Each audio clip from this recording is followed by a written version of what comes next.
Sir வணக்கம் sir. இன்றைய நாடாளுமன்ற கூட்டத்தில் இந்தியா கூட்டணி நிறைய உறுப்பினர் நிறையவே சஸ்பெண்ட் பண்ணியிருக்காங்க. அந்த நடவடிக்கை எப்படி பார்க்குறீங்க சார்? நேற்று நடந்தது ஒரு மிகப்பெரிய சம்பவம், பெரிய சேதாரம் ஏற்பட்டிருக்கும். இந்தியாவுடைய பாதுகாப்புக்கு ஒரு கேள்விக்குறியான நாள் நேற்று. அதை பத்தி ஒரு பிரதமரோ உள்துறை அமைச்சரோ ஒரு விளக்கறிக்கையை கொடுக்கணும்னு நாங்க கேட்கிறோம்.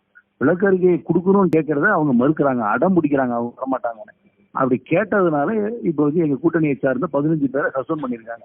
இதுல என்ன வேடிக்கைன்னா, இன்னைக்கு எஸ்ஆர் பார்த்திபன், திராவிட முன்னேற்ற கழகத்தை சார்ந்த எஸ்ஆர் பார்த்திபன் சேர்த்து சஸ்பெண்ட் பண்றாங்க. அவர் இன்னைக்கு அவைக்கே வரல. குருட்டுத்தனமா ஏதாவது முடிவுகளை எடுத்துட்டு இருக்கிறாங்க ஒழிய நேற்று நடந்த சம்பவத்துக்கு இன்னும் விளக்கம் கொடுக்கல. நேற்று நடந்த சாதாரண சம்பவம் கிடையாது.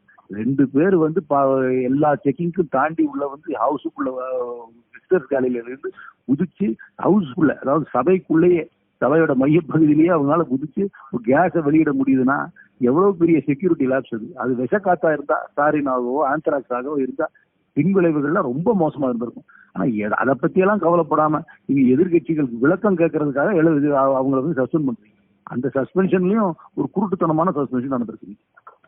சார், அடுத்த கட்ட நடவடிக்கை இந்தியா கூட்டணி என்ன முடிவு பண்ணிருக்காங்க இது குறித்து? இல்ல, இது நாங்க தான் எங்களுடைய கட்சி தலைவர் திரு மல்லிகார்ஜுன் கார்கே தெளிவா விளக்கம் கொடுத்திருக்காரு.